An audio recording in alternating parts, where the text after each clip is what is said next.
Hello? Magandang gabi, magandang araw, magandang tanghali kung saan man po kayo naroon at kung ang oras po kayong nanonood ngayon ng ating episode on the Diary of Saint Faustina Kowalska. Tayo po ay nasa diary entry number 811.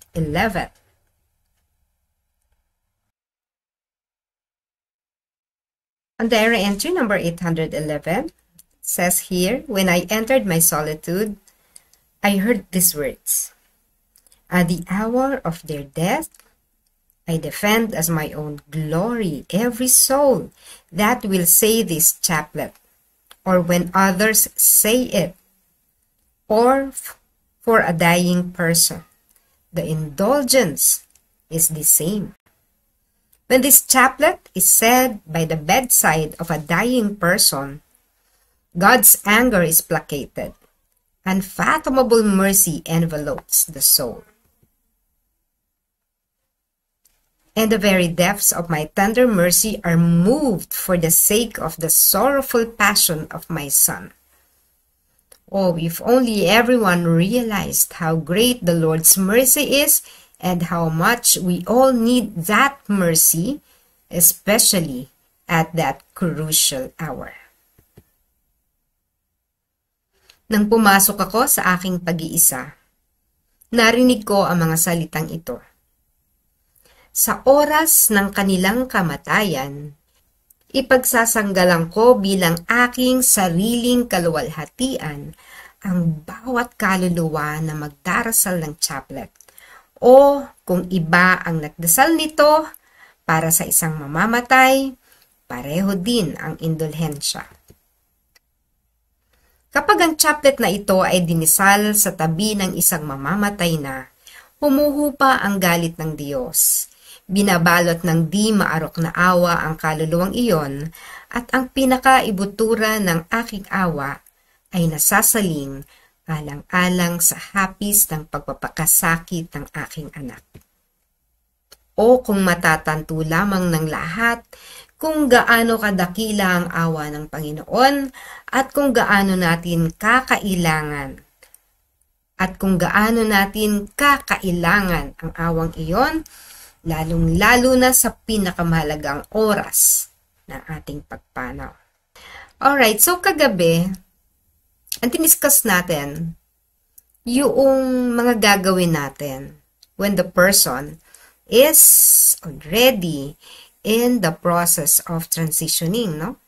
Pinag-usapan natin kung ano ang gagawin natin, no, in particular, sa isang kaluluwang naghihingalo or patawid, no? So, marami tayong sinabi. Pero sinabi natin, syempre, number 1, walang humpay na dasilin ng chaplet. Pero, nung pinapanood ko na, sabi ko, naku, nalimutan kong sabihin yung tumawag ng pare at pahira ng langis. No, yung last sacrament. So, nalimutan kong sabihin po, no, yung huling sakramento ng pagpapahid ng langis, no, para sa mga may sakit. Nalimutan ko yun. Gusto ko sanang ilagay, kaya lang sabi ko, huwag na nga lang, ngayon na lang. No. Tapos, tumatong binabasa ko na yung entry na to kanina, no. Sige, dito magandang i-discuss yung anointment of the sick. Ano ang kaibahan ng chaplet at saka yung anointment of the sick? O sabihin natin, alin ba ang mas magaling, mas maigi? Yung chaplet ba o yung sakramento ng pagpapahid ng langis? Which is better? Or pareho lang ba ang epekto nito? Pareho lang ba ang grasyang ibibigay sa atin ng dalawang bagay na ito, no? So, let's see.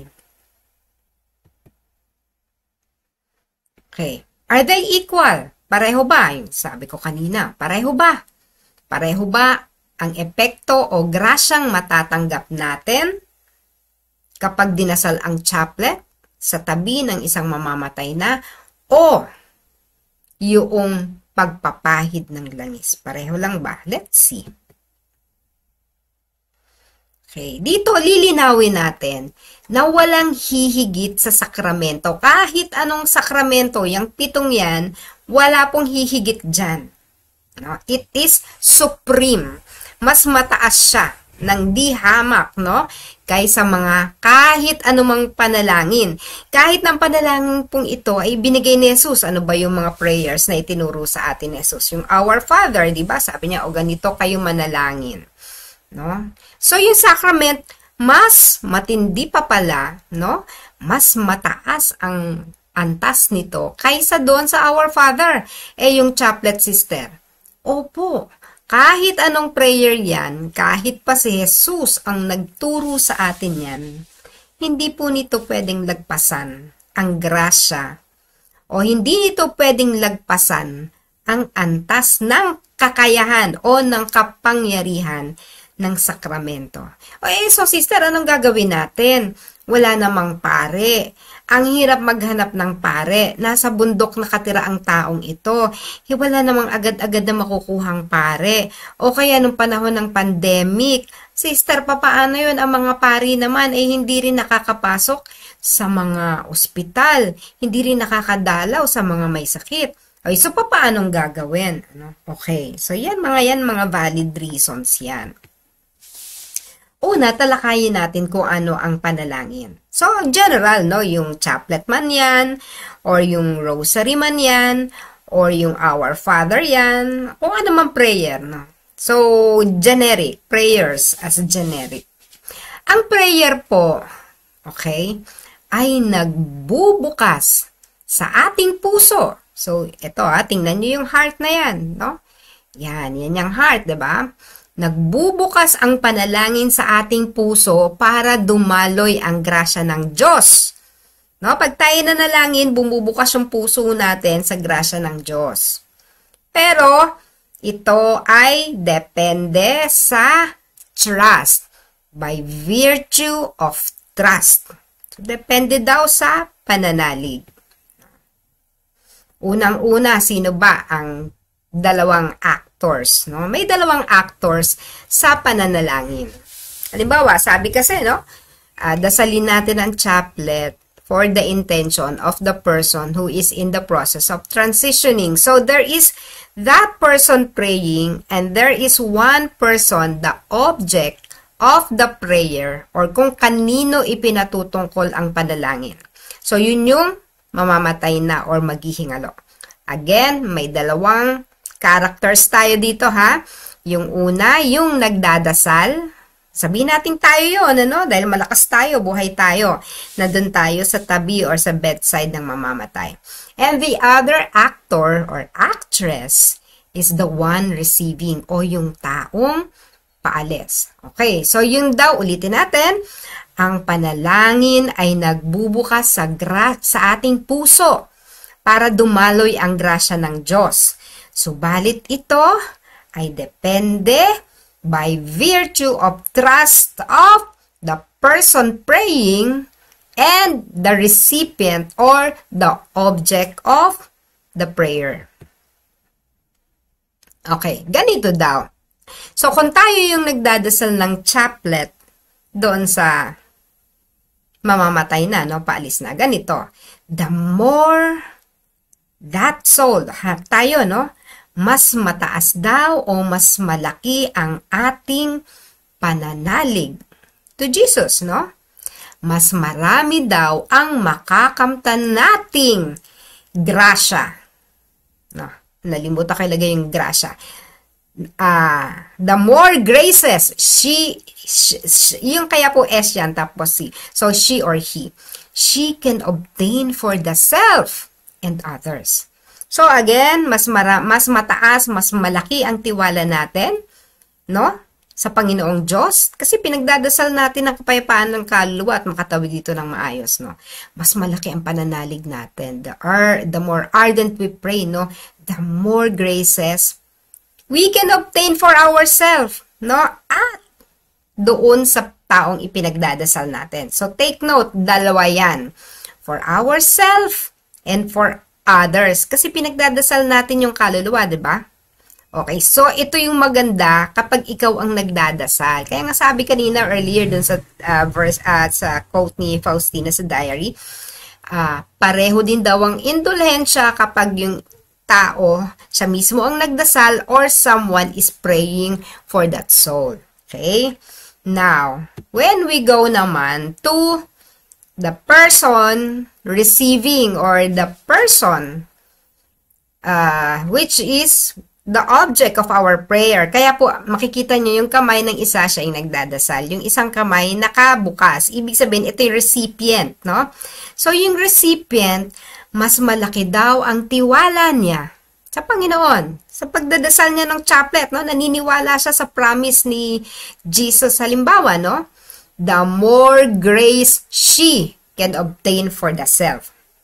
No, mas marami ang biyayang matatanggap niya para sa kanyang sarili. Kasi pinagdarasal niya sarili niya eh. No, 'di ba? Ang ganda pala kapag nagdadasal tayo sa sarili natin at nagdadasal din tayo para sa ibang tao because we receive two graces for ourselves and for others. So ganan ang pagkakaiba ng pananalangin, halimbawa ng chaplet, specifically for a dying person. Kung ganoon, ang tatanggaping grasya ay depende sa antas ng pananalig ng nagdarasal at ng ipinagdarasal. Again, no? Depende sa trust. Okay, halimbawa, hindi naniniwala yung ipinagdarasal mo, no? Chaplet ka ng chaplet, di man siya naniniwala. Sige lang. Kasi, makakamtan din daw nung taong yun ang grasya. Later, i-elaborate natin yun. Basta ang esensya nito, if we are the ones praying for that soul, we receive the grace and the soul receives the grace. Now, if the person believes or trusts in Jesus, doble-doble yon, mas mabilis, no? Mas mabilis ang pag-usad ng kaluluwa niya. Kasi pinagdarasal na siya, tas naniniwala pa siya, o, 'di ba? Mas malaki ang liwanag na dumadaloy sa kanya.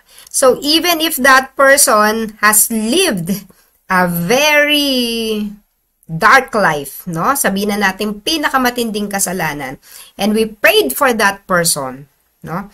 Kahit na nung nabuhay siya, sobrang sama niya, he or she will receive the grace. Meron pong liwanag na dadaloy sa taong yon. May liwanag yan. At ang liwanag na yon magpapawi sa madilim na bumalot sa kanyang katauhan. Kaya nga, di ba, habang dinadasal ni Faustina yung chaplet, nagpupulasan yung mga masasamang espiritu. Because the power of the light of the chaplet is very intense. Yung liwanag niya kayang patalsikin ang anumang evil spirits roaming around the dying person. Kung kaya nagkakaroon ng kaliwanagan yung taong yon. And I think, kokonti ang tao, dahil naliliwanagan siya, kokonti ang tao na ipinagdadasal natin ng chaplet na hindi tatanggapin ang grasya ng Diyos. No? Talagang yung mga wala lang nagdadasal sa kanila, ang palagay ko mahihirapan. No? Because no one is giving the direction. No one is giving the light. Ano naman ang sacrament? So, we will specifically talk on the sacrament of the anointment of the sick. No? Yung pagpapahid ng langis. Ang lahat ng sacraments, si Kristo mismo ang nagtatrabaho. Siya mismo ang nag-a-administer. Siya ang nagkakasal, siya ang nag-o-ordain, siya ang nagbibinyag, siya ang nagkukumpisal. Representative lamang yung mga pare. Kaya hindi po pare ang nag-o-officiate. On the physical level, sila, yung mga pare. But, on the spiritual level, si Kristo mismo yan. Kaya, hindi mapapantayan ng kahit anumang dasal natin yung sakramento kasi si Kristo nga yung nag-o-officiate. Hindi yung pare, no? Ang kaibahan dito sa sacraments, no? Kanina kasi dun sa prayers, pwedeng pare ang nagpe-pray, pwedeng lay, no? Ng chaplet. Halimbawa, hindi siya nag-chaplet lang siya, pwedeng gano'n, no? Pero in the sacraments, ang characters natin dito, dalawa din, pero Yung isang character ay yung pare kasi sila ang binigyan ng authority. So, una, yung pare, yung go-officiate, no? So, sila yung nasa praying hands. And then, yung recipient, syempre, yun pa rin taong mamamatay. Kay pari yan, kay layperson, kay pope man yan, no? So, it is the recipient. So, open hands uli ang ating representation. Okay. So, dahil si Kristo mismo ang nag-a-administer ng sakramento, okay, it is not by the righteousness of the celebrant or the recipient, but by the power of God. Halimbawa, yung pare, no? Yung ano na lang ba? Nag-o-officiate na lang yan for the sake of performing the duty. No? Kasi, hindi ko masasabing ano, no? Extremes lang ito. Yung pari na wala ng gana, na burnout na, no? Ginagawa na lang ito, not by heart, but because of the duty attached to him as a priest. No? Halimbawang ganun lang, no? Hindi ko masasabing mga pare ganun. Pero kahit ganun daw, ang state ng mga pare na magagawa nito, no? Or kahit na anong bait, anong buti ng pare na magagawa ng sakramentong ito, hindi pa rin siya ang gumagawa nito. But it is Christ Himself. Not by the righteousness of the celebrant, but by the power of God. Kahit na napakagaling ng pare, or kahit napakasama ng pare, no? Dadali pa rin ang grasya ng Diyos.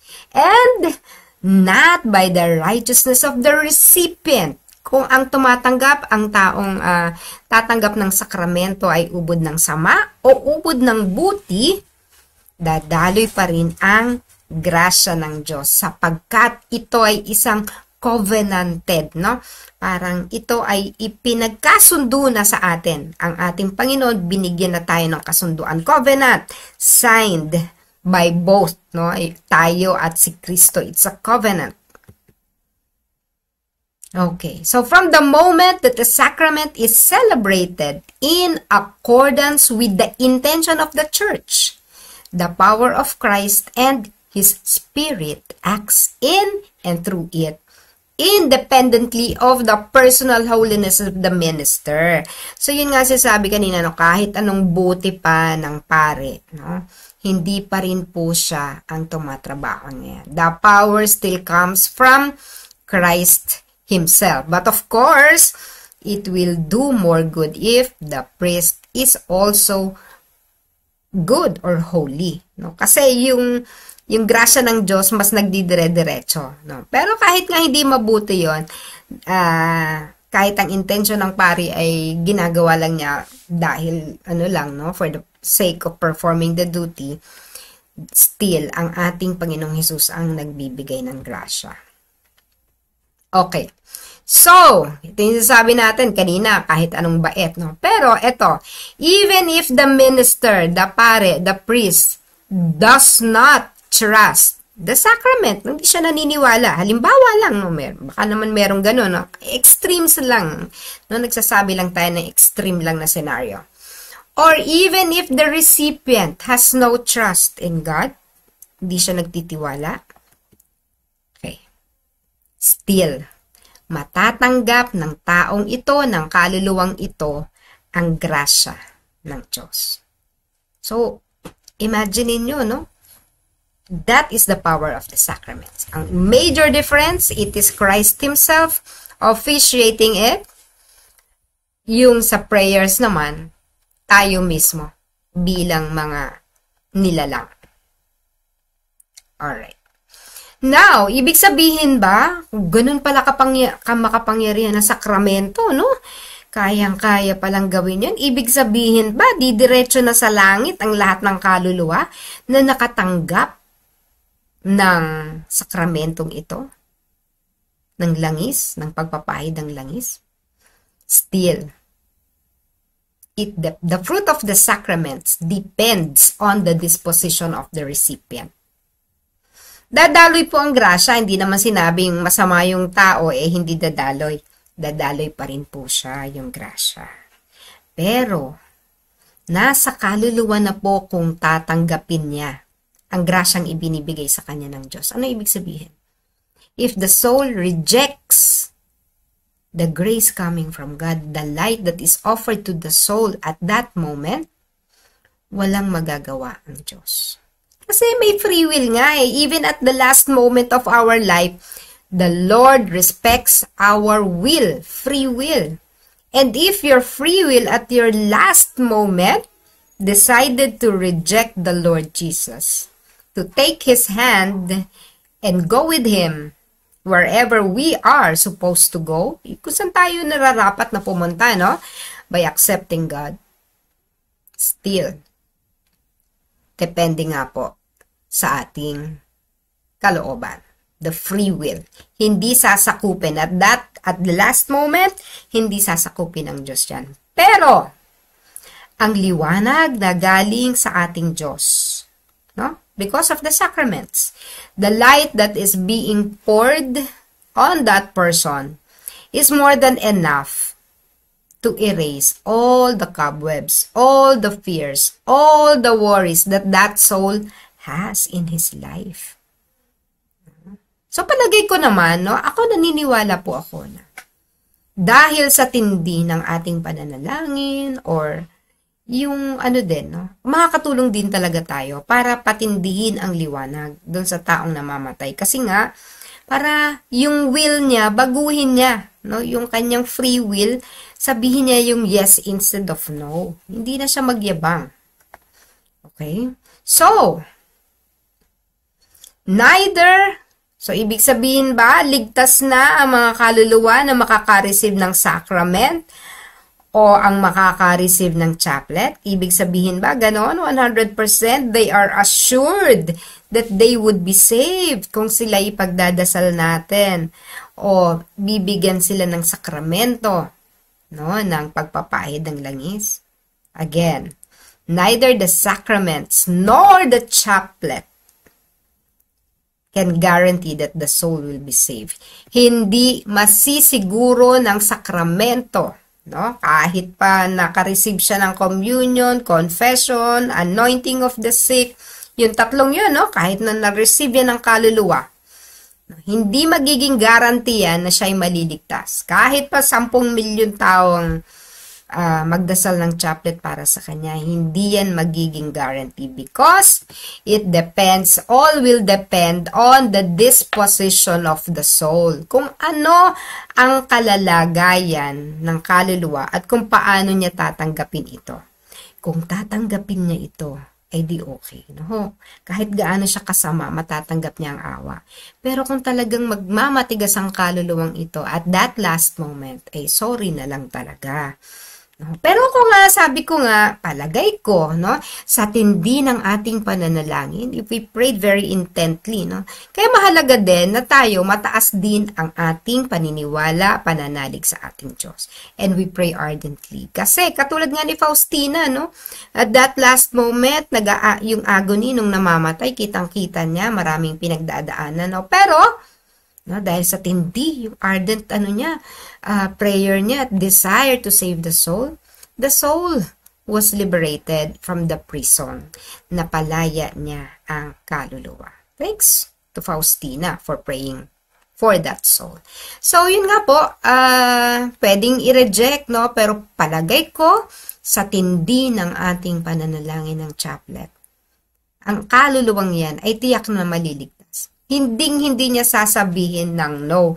Kasi nga, yung sa tindi ng liwanag na mapapadaloy natin sa taong yan or sa kaluluwang yan, sapat-sapat para pawiin yung pag-aalinlangan ng kaluluwang yan. Kahit pa hindi siya naniniwala sa Diyos, kasi at that moment, makikita na niya ang Diyos. Ay, totoo pala, may Diyos pala sasabihin ng kaluluwa, no? And he would be saved. He would be saved. Yun nga lang, no, mag-suspend siya ng moments or time in purgatory for the purging process, but he would be saved. Okay, hindi po, idadagdag ko lang yung diary na to para lang ipakita sa inyo kung ano ang nakasulat sa diary at that last moment. Then the mercy of God begins to exert itself. Now, when we pray the chaplet, then the mercy of God begins to exert itself. and without any cooperation from the soul, kahit na hindi nakikiisa ang kaluluwang ito na mamamatay na, God grants its final grace. Okay, ibibigay ng Diyos ang huling grasya for that soul. Kung ito ay hindi pa rin tatanggapin o ire-reject or spurned, God will leave the soul in this self-chosen disposition for all eternity. Nakakalungkot, di ba? Sabi ni Faustina, yun daw yun.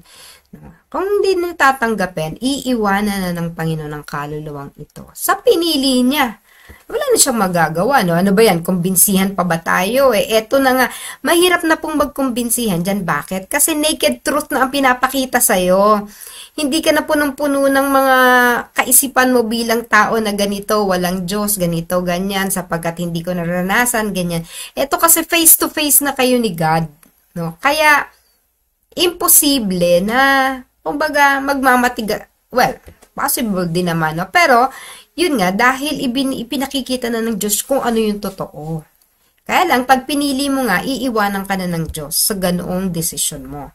This grace emerges from the merciful heart of Jesus and gives the soul a special light by means of which the soul begins to understand God's efforts. Yun, no? Yun yung sinasabi ko kanina.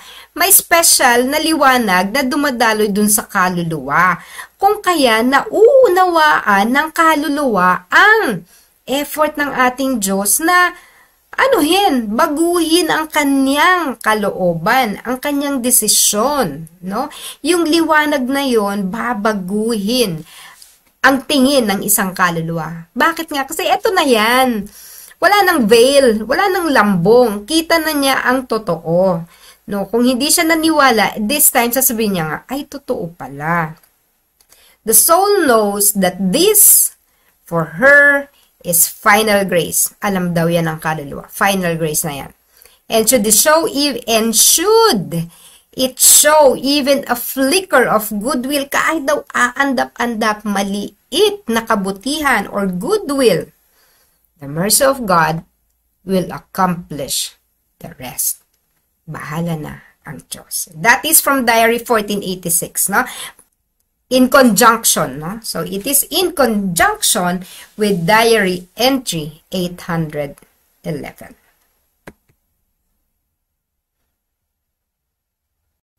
Okay, thank you, and please like again, share, and please subscribe to the Fount of Mercy YouTube channel for you to receive our daily inspiration, our daily reflection on the Diary of Saint Faustina Kowalska. Until tomorrow.